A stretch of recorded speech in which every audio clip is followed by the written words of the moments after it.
Hello and welcome to the Voice Extra podcast. Today I'm here with Saskia once again, and we're here to talk about trash TV, specifically starting with 90 Day Fiancé. So, how would you describe 90 Day Fiancé to the people, Saskia? Well, 90 Day Fiancé is a reality show first and foremost, and it's about couples who have met each other online, and the ones who live in America have to travel to wherever their partner lives, and they have 90 days to decide whether they want to carry on with the wedding.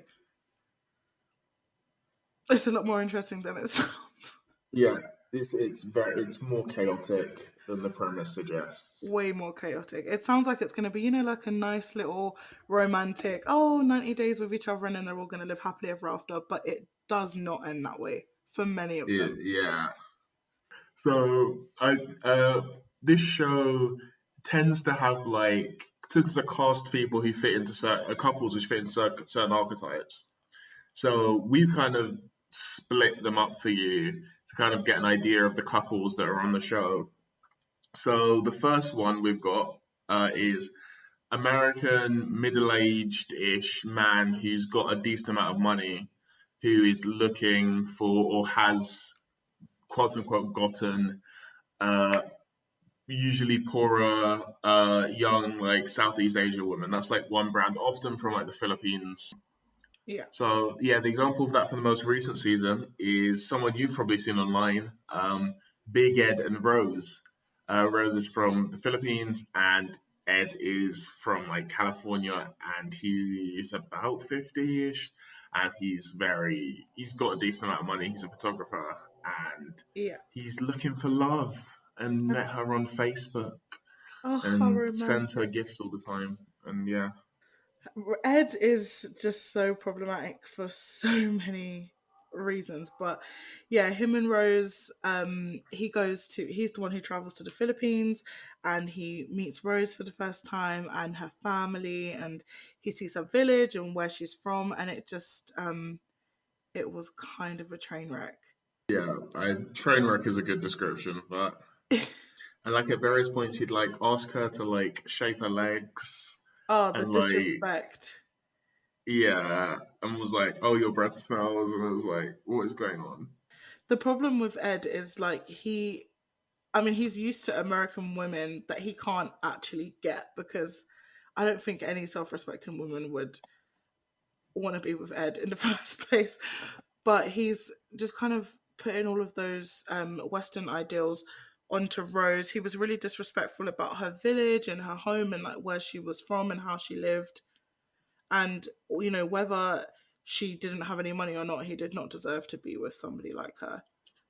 And I think that's probably a broader thing that can be said about the show is that very frequently like people project their Western or even not even just Western, specifically American expectations of romance and dating onto people from different countries, and it just doesn't map.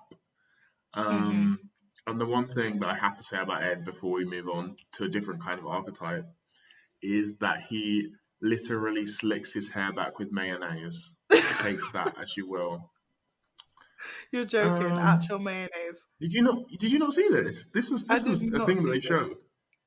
He's he mixes his hair cream with like mayonnaise or something. It's disgusting and That's it grossed me out looking at his hair the entire time. no wonder, like, when they went to that safari park or what that island with all of those monkeys and they wouldn't leave him alone. It's probably because they smelt the mayonnaise. Yeah. It all makes sense now. It all makes sense. Okay, the next archetype, which is probably the one you've seen the most online, like from season to season, is American middle-aged older woman, older white woman specifically, with Yeah. a Nigerian younger man. So this season it was Lisa and Usman. Season before Angela and Michael. Yeah, would you want to describe like who Lisa and Usman are for the listeners? Yeah, I mean, this tracks with what you were saying about specifically American people trying to put their ideals on, people from other countries. Lisa and Usman are um I don't even know how to describe them. She's older, he's younger, he's a singing sensation in Nigeria. I think his stage name was Soldier Boy, wasn't it? Yeah, it was Soldier Boy. Yep. I mean, the world doesn't need two of those, but that's just my opinion. Um, and she was very much excited. I think they were both quite excited to see each other like that. When they met at the airport, everything was, okay, but then his having his friends around became a big issue for her. Her again, she saw where he lived and she was a bit like, "Oh, you've got no shower. Like, how am I supposed to wash with this bucket?"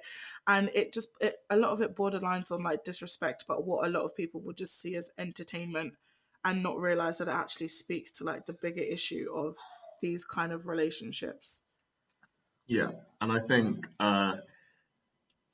there is another issue that she had consistently was that like the way she wanted to control him so Mm. much. She was like, well, you're a musical artist, but also all these women in your DMs, you need to block all of them, and you need to tell them that I'm your girl, and da da da da. And it was like, Ugh, it Lisa, was so maybe sad yeah, to you're just doing a lot. see. Like, pathetic sad because, okay, if we're being honest, he I mean, he said so like numerous times himself, like, "Oh, I want to go to America, and I do love Lisa." Like, Lisa was kind of the afterthought to his plans of becoming a Hmm. music star in America. There was probably a less painless way to do it than to be Also, just coupled up with her. the thing is, Lisa is like a full like grown woman, like a grown woman Yeah. trying to acting like she's like 19. I know. Oh, and all the baby loves.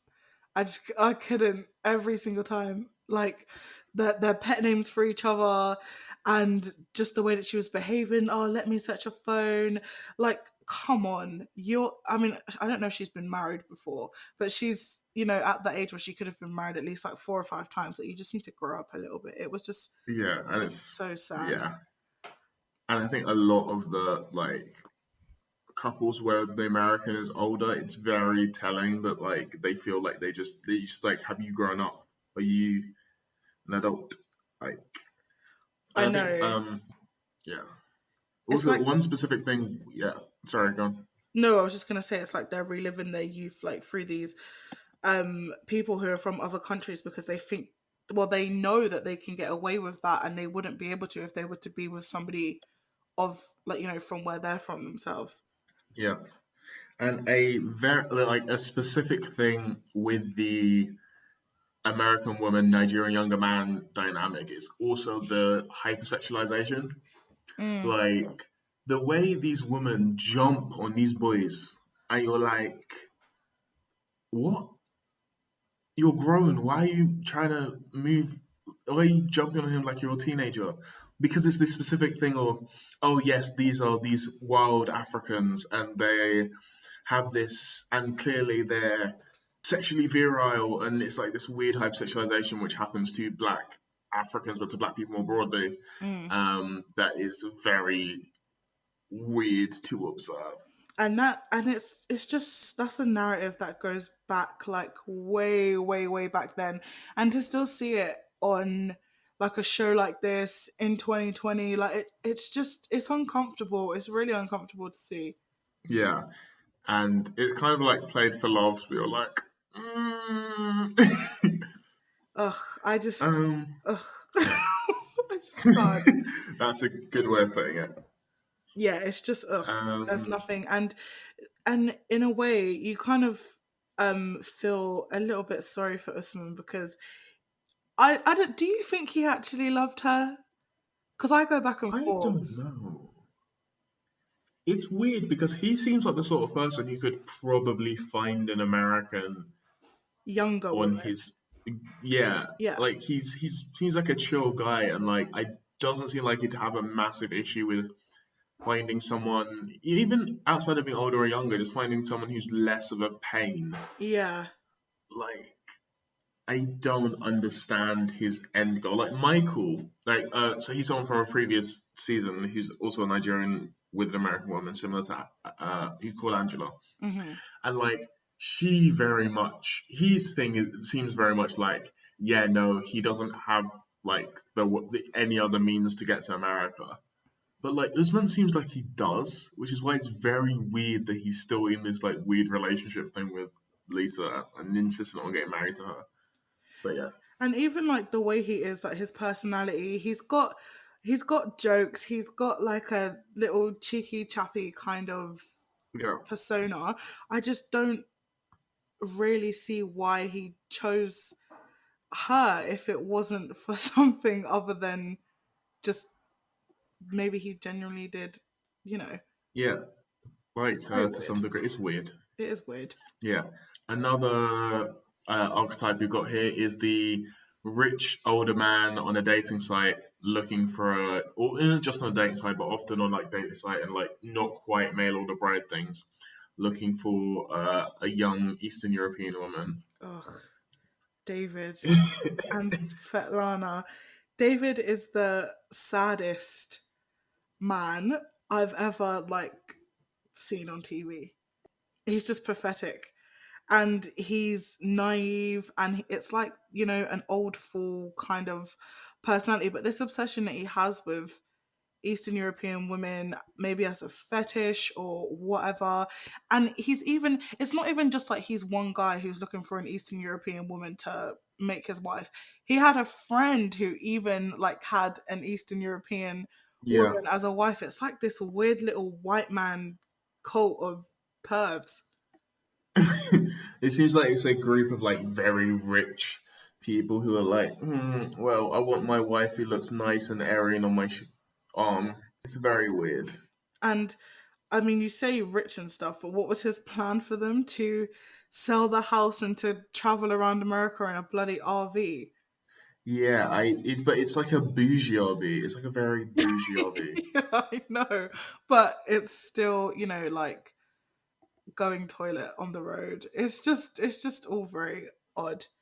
I think as Yeah. well, the amount of money that he spent on her over what was it, 7 years? I think. Yeah, it was too much. And then before her, he'd been chasing another person for like 8 years or something. Is that the one who he became friends with? Like when he went to the Yeah, Ukraine the first time, he actually met up with her. yeah. And he'd Oh, been chasing Ukrainian women for 15 years and yet had never learned even a smidge of Ukrainian or Russian. I know. Oh yeah, he can't speak any of it. He's got that stupid Google Translate app on his phone. Oh, Yeah. when they were sat at dinner, and he like was talking into the phone, and then she had to listen to the phone, and then she talk. It was just so awkward. Yeah. So those are kind of like the main archetypes that you see season after season. And then you've got kind of people who are exceptions to this. So we've got like Tom and Darcy, and I'm not going to go into them, but basically Tom and Darcy. Darcy is this American woman, and Tom is this British guy. He's from Nottingham, but he acts like he's from like he's a royal. Like he's very much plays up the Britishness. He's trying to be like doing like a James Bond thing, Oh God. and he's just some random guy from Nottingham. But it's I guess interesting in terms of he's very much playing up to the American ideal of Britishness. Yeah. There's not much more to say about them. They just have a No, weird on and off thing. Tom has no personality, and he does not warrant any more of our time. Exactly. So yeah, then we've got a last one which is the one big exception is that almost I think every couple on this show is heterosexual except for this one example, which is Erica and Stephanie. Would you like to go into Erica and Stephanie, Saskia? Erica and Stephanie are, well, they met online. Stephanie is a YouTuber, I believe, and her online persona is like very sexy. It's very out there.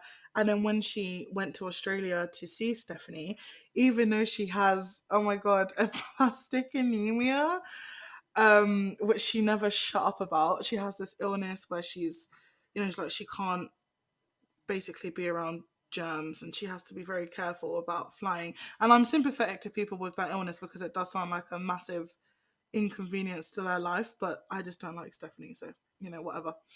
Um she's very controlling and she was very needy and she projected her insecurities onto Erica a lot. And Erica is just this really fun, colourful, like bubbly personality.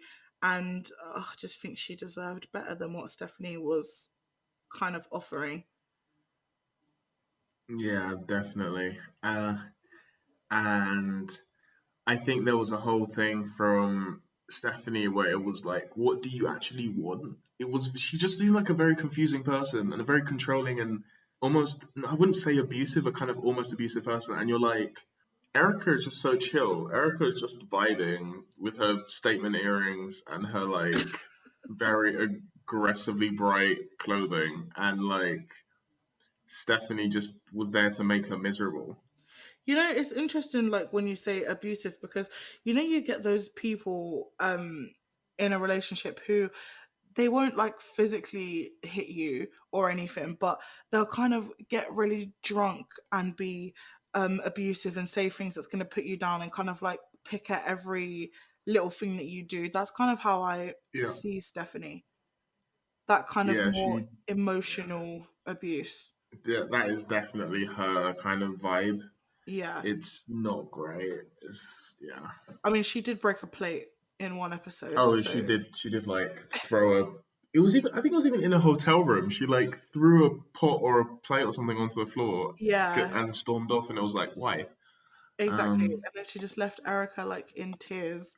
She Stephanie is like, not to say that, you know, there's all in lesbian couples that there's a person who ends up like taking on the role of the man, but Stephanie did have a lot of masculine kind of aggressive traits that that was, you know, a yeah. bit of a And the weird. thing that I guess what happened what in terms of this relationship, it felt like almost Erica was just chill for whatever. She was just trying to like do what she wanted to do. So yeah, for context, they're both bisexual, I think. Yeah.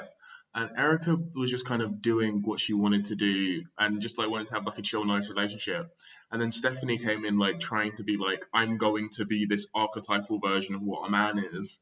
And like, oh, let me check your phone, let me do this and that, and and it's like, and Erica just was not that person to be having that kind of dynamic, Yeah. and it was just interesting to kind of see that. But yeah, I guess that this moves into like more broadly what we find what is kind of interesting about this show and like trash TV more broadly is that like as much as it's fun for the mess and the characters and the silliness, there's also an interesting way in which you can use this show as kind of like an analytical lens. Like I feel like you could write a thesis on 90 Day Fiance and the way it relates to broader like international dating relations and stuff like that, and the way in which we view dating and romance and how that intersects with like race and all that sort of stuff. Yeah, Yeah, it's definitely not your average. I mean, to be honest with you, I think a lot of reality TV, especially like dating shows, they do have that kind of sociological, psychological experiment thing going on where you can pick out parts about like human behavior and obviously like relationships and all of that kind of stuff. But with 90 Day Fiance, I don't know. I just find it weird that I mean, because I only saw this season, but you've shown me Angela and Michael from a previous season, and you said that they always have that kind of older white woman, younger black guy kind of trope going on. So I just wonder, like, why do they keep purposely replaying that? Do you know what I mean? I think it's what's popular. It's what the to be very cringe about. It's what the people want to see. And then that's kind of like, you know, why, like, what does that say about us? Because they were like one of the funniest, you know, like couples to kind of see week after week. And I think that's the case with a lot of trash TV more broadly. So if we're talking about other kind of trash shows, we've got stuff like Married at First Sight, Love Island, Big Brother, Saskia. You probably got some as well. Yeah, there's like, you know, like Love is Blind and even things like Judge Judy and Can't Pay Will Take It Away, or like Nightmare Neighbors and Slum Landlords, like these kind of, I mean, that's kind of moving away from the relationship, more glamorous side of reality TV, but it's still that obsession with seeing other people in Yeah, awkward, definitely. horrible situations. And this can kind of, I think it kind of is interesting in a lot of ways because there is often like a binary that we create in the TV we watch where we say these are like the guilty pleasures or like the trash things, and Mm. these are like the prestige and the really quality things. Like you'd say Game of, well, basically anything on HBO, but like Game of Thrones is like prestige, whereas Big Brother is trash TV. I don't know what you think about this, Saskia, but I kind of think that binary between the two is nonsense. Okay. Well, I would agree only because I really don't like Game of Thrones, but I think in the sense, do you mean in the sense of like pitting the two against each other in the first place is just I mean, I okay, let me explain it fully. I think a lot of the time the binary between what counts as prestige TV and what counts as trash TV is kind of nonsense in that you can still find stuff of value in both, and I think it's there is a specific skills. For example, like EastEnders of Coronation Street. The same person who can write Breaking Bad is not the same person who can write Coronation Street. There's like a specific art to and craft to making a soap opera work week after week after week after week, and there is a specific craft to acting in a soap opera week after week, like which is different, a different set of skills to what a Bryan mm, Cranston has to do, or to what whoever writes Game of Breaking Bad has to do. And I think it's maybe unfair to say, okay, but this is bad, well, not bad, trash. This is prestige, and I think it's more messy, and especially a lot of them take characteristics from each other. Like for example, Game of Thrones or counts as prestige in a lot of senses, but it also is very much that soap opera. Oh, I like this character, not this character, which is reflected in reality TV and trash TV. And also there is the other bit of it, which is that I think what counts as trash and what counts as prestige is often very like classed and gendered. Part of why EastEnders, Coronation Street, whatever, count as trash is because they're aimed at working class people, or not aimed at middle class people, I should say, or hmm. exclusively middle class people. And like it's the same way as you get like when people talk about like chick flicks and stuff like that, uh, as being in that trash side rather than the prestige side is partially because it's very gendered. Like there are films aimed at men which are basically like are less likely to get relegated into that trash zone than films aimed at women, particularly films aimed at like teenage girls. That's my hot take. So you can disagree with that if you want. No, I'm sat here thinking about it and I'm like, oh my god, I'm so guilty of like, oh, he's this is trash, but but that's actually so true. And I'm not even gonna lie, I feel like I just kind of woke up a little bit because I never thought about it in that way. Like, obviously, I know that there are shows that are aimed mainly at working class people that maybe people in from middle classes would be like, oh, well, that's oh, blah blah blah, whatever. But yeah, because for me, I don't like reality TV. It's some of them are like guilty pleasures, but some of them have this tendency to perpetuate like really worn out, overdone, dangerous, like toxic messages to overly like influential people. So I just try to stay away from it because I don't want to participate in perpetuating that narrative. Yeah.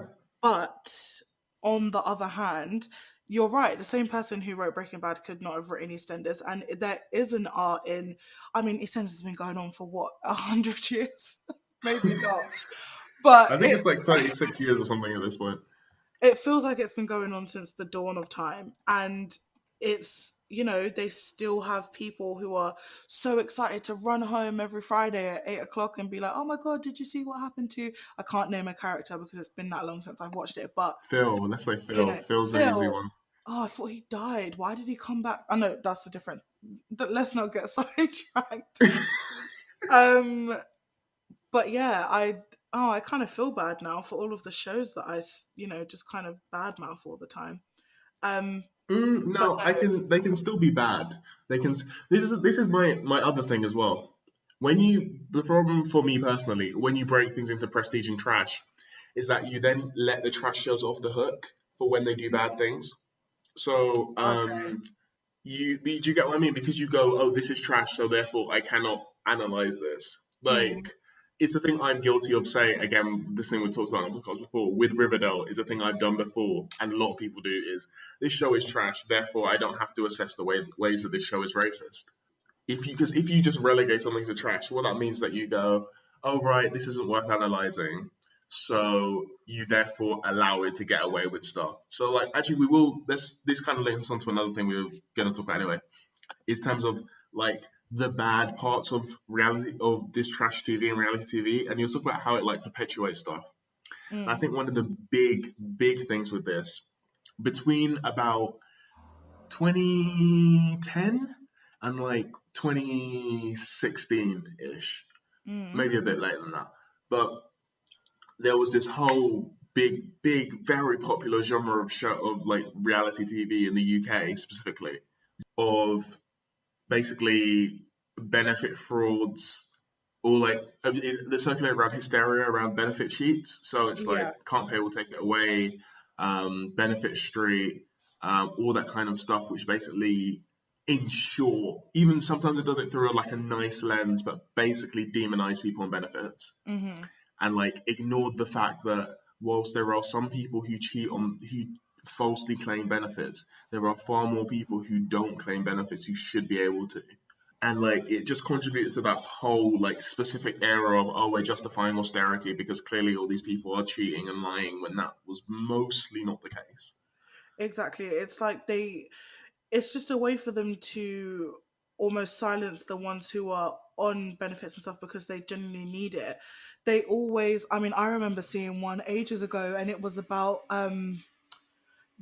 specifically about people who had come from other countries like Romania and Poland, excuse me, to come to the UK just to claim benefits. And there was this one guy, and I don't know why he was saying what he was saying. I just don't know. But he was like, oh, yeah, come to the UK. It's like a really easy, like here, he was living in some kind of like shack in Romania and he had like a goat or something in his living room, and he was like, oh yeah, when I come to the UK, like it's going to be really easy for me, I don't have to work, I can just get this money. And it's like, what are you doing? Not everybody who comes from another country is coming here specifically because they have no intention of contributing to society, but you found this like one person, and then that the British public is going to let him speak for the rest of like that nation. Yeah. Do you know what I mean? And I think it's the same thing with like border force, nothing to declare type shows do the same thing, because the number of people coming through carrying serious contraband or coming through without proper identification is so low. It's Mm. so, especially the UK, which is literally an island, so you can't even like walk across the border. Like the number is so low. But these shows only highlight those and exaggerate them and sometimes manufacture them so that it ends up really heightened. I think it's just a really weird, like it's a specific. I think it's a specifically British thing, but I could be wrong here. Of watching people less fortunate than you and going, oh, at least I'm not that. At least I'm not, because that's what a lot of like the can't pay will take it away stuff Yeah. is. It is watching people who are in terrible situations, sometimes of their own creation, sometimes not. But watching them in terrible situations and being like, at least it's not me. Like how like when you actually think about it, because this is what happened when I started actually thinking about it. Because I did watch those shows and then started thinking about it, and you're like, how grotesque is it that you send in cameras for middle class people to watch working class people get their possessions taken away from them because they're in debt? Yeah, it's disgusting. Like it's just disgusting.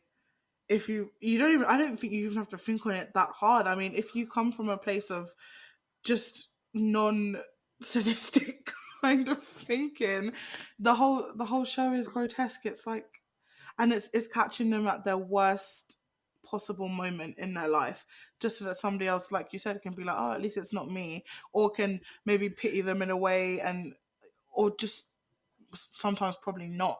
Like, ugh, I don't know. And it's like this was the thing, like thank God the Jeremy Kyle show is finally gone, because that's what the Jeremy Kyle show was. And again, I was a person who used to watch a lot of Jeremy Kyle, but like, look, I love the best of the drama, but like, it did the same thing. No, I'm only laughing because I kind of miss it in a way. Yeah, But it was terrible. Obviously, it's terrible. But yeah.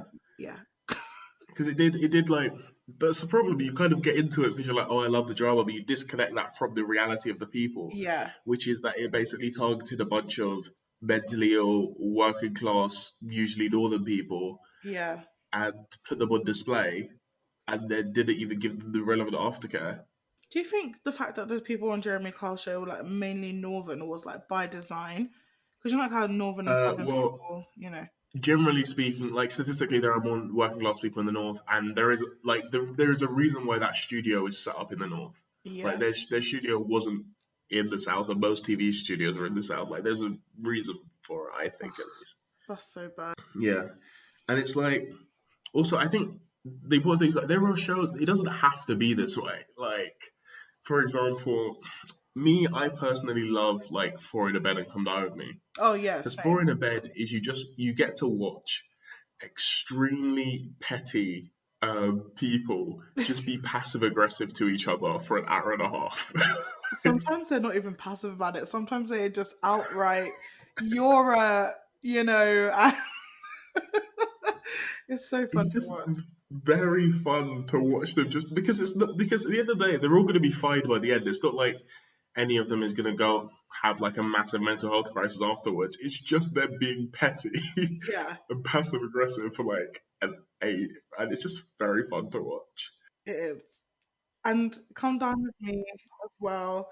You know, half of them can't even cook them. The funniest thing is when you get someone who's all like, "Oh, did you do this, or did you make your own pastry, or did you do this?" And then acting like they're some kind of food connoisseur. And then you go to their house and they're taking things out of packets, they're getting things out of a tin, and just being like, "Oh yeah, well that'll do." It's like what are you like? Like, and I have to say, my favorite thing about Come Die With Me is that there are so many people who seem to think alcohol is a seasoning. You know what I mean, right? I yeah, say no Their food will be more. completely unseasoned, but they'll be like, let me pour half a bottle of rosé Yeah, on it. oh, half a bottle of white wine and that'll work. And but then, people they tend to enjoy it and it's like you guys can't cook. Like none of you know what you're talking about. She didn't even put salt in it and you're like, it's very nice. This Or is why I couldn't do a Come Die With Me because I would be too rude, or I would be making faces while I'm eating, and I'm too rude. yeah, but that's you'd quickly become a favorite to the viewers if you do that. Going on Come Dine is one of my slightly smaller life goals. Look, maybe when you become a famous author, you can go on Celebrity Come Die With Me. Oh no, the celebrity one's so boring. I want to go with the It is secret. boring because they can't be messy I because they know. have brands to maintain. It's like, oh, everything's just too. No, no, no. Put me in with the regular people and just have a brawl, and it'll be hilarious. It will be it is very good. But what do you? I mean, just quickly, like how we're talking about shows can't pay ticket away and slum landlords and stuff like that's very much a UK thing. I don't know if they have American versions of those kind of shows because I know they used to have like what was that one? Cheaters. They follow you around the Yeah, camera and you catch your spouse cheating. But with yeah, America, it's very much trying to portray the other side of things. Like, oh, look at what you can't get, yeah. as opposed to like, look at what you don't want to get. Like, why do you Yeah, think it's like that is? that's what I mean, it's like really interesting when you compare. You can see it reflects the cultures because like a can't pay will take it away wouldn't work in America for a lot of reasons, and also even that was like a very specific era of. I mean, it's still on, Mm. but it's reflective of a very specific era of the UK. But that's why in America, the bigger ones are like the Selling Sunsets and stuff like that, Oh yeah. where it's here is this like aspirational vision of you being like very rich and very conventionally attractive and etc. And like that's why you have the Kardashians, you have the Jenners, you have The Real Housewives and yeah, exactly. because I mean everybody in the world, well, most people in the world watch Keeping Up with the Kardashians, but I don't know how many people watch The Real Housewives of Cheshire. Do you know what I mean? Yeah, I think those shows in America for some reason they do. I mean, it all probably is part of selling the whole American dream that doesn't really exist. But the ones that seem to do the best here are the ones where working class people are, going through their hardest day. Yeah. Because like the closest thing that I can think of in America is like all the prison shows and like the Love After Lockup and stuff like that, which is, I guess, more reflective of the like prison industrial complex and how that affects America and the way that's so ingrained in the culture. And it still exists in the UK, but in a different way that means it isn't as ingrained. But yeah, I think it's just interesting to look at the way these shows are very specifically reflective. Because, like for example, if you go back like 15 years, the amount of like teen mum shows Oh, God. Yeah. around that whole hysteria around teenage mothers. So it's just interesting to see like how different shows like reflect the morality and the ideas of the time, I think. Yeah. So yeah, if you had to give everyone like some recommendations for like some good trash TV that is generally not exploitative, what would you Uh, suggest?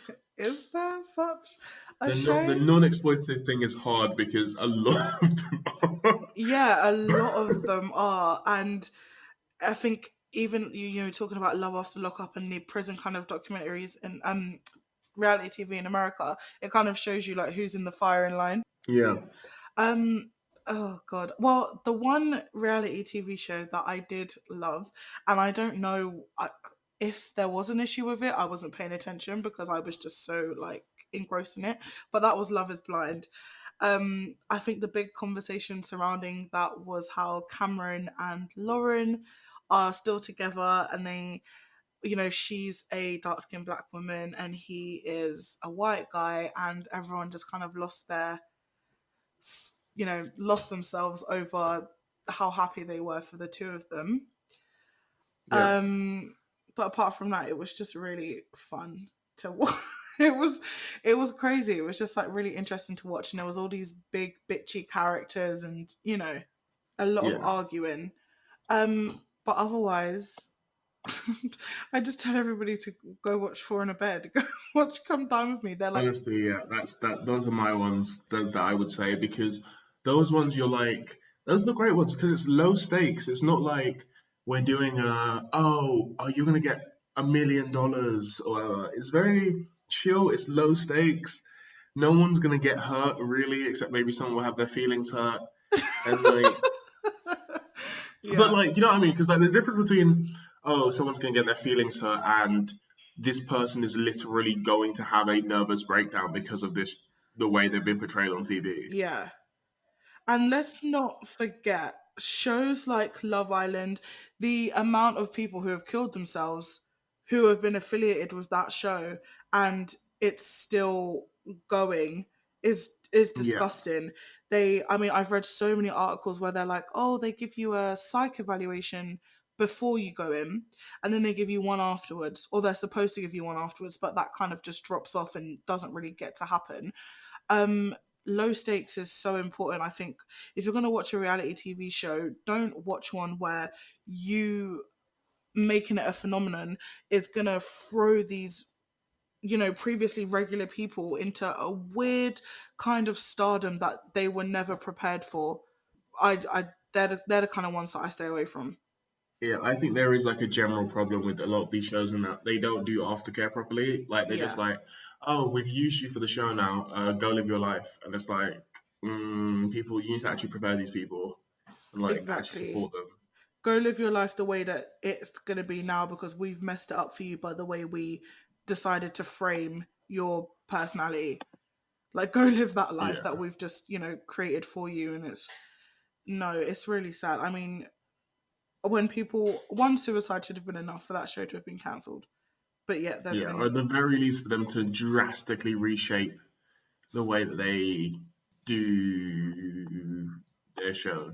I mean, I think the issue with like reshaping it is you'll probably I mean, there are people who enjoy Love Island like it's like the holy grail of TV. And I think when you reshape it, it gives you more chance of, getting a little bit too comfortable and then just ending up going back to your old ways. Fair point. But, and, But yeah, so I'm very anti Love Island. But yeah, But go yes. watch the low stakes stuff. Go watch Come Dine with your mom or your grandma or whoever, and just have Yeah, fun laugh at their with terrible it. cooking. If you think their Yeah, cooking is good, go learn how to cook, etc. Um, definitely. Low stakes People who all the don't wash way. their hands when they're cooking. Oh But my anyway, god, that's the amount of nasty habits I think we've seen grace our screens on Come Dine with Me is shocking. Absolutely shocking. And Four in a Bed as well. The way they run a B&B, hares and cats running all over the place, like ugh. Yeah. But it's Anyway, we harmless. love it. Those are our We do. suggestions. Go watch those. So Saskia, if people wanted to give you more recommendations or see you talking about these sort of shows, where would they find you? They can find me on Instagram at Sincerely Saskia, on Twitter at Sincerely underscore Sass, sincerelysaskia.com or VoiceMag. Exactly. Cool.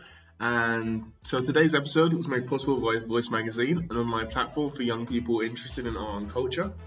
You can read Voice over at voicemag.uk, find on Twitter, Instagram, Facebook at voicemag.uk. The Voice contributors also have our own Instagram, so we're talking about like reviewing stuff and just giving ideas about our general lives and stuff like that on at voice.extra on Instagram. If you enjoy this podcast, please consider helping us to make more of these, more voice content in general, with a donation of any amount at voicemag.uk/donate. If you're looking for another podcast to listen to, the Voice Magazine podcast has weekly interviews with artists and leaders in the creative sector. Lots of different people there doing different interviews. It's fun, it's good. Thank you so much to Kevin MacLeod for the use of the track Shaving Mirror. You can find more of his work on thecomptech.com. And this podcast was executive produced by Tom Inniss, who's also our editor, and also makes sure these podcasts aren't terrible, which I guess is the job of an executive producer, but there we go. If you like them, he does his job well. And also, please go give us reviews, ratings, stars, all that stuff. It's helpful, please. Thank you. And we will talk to you later.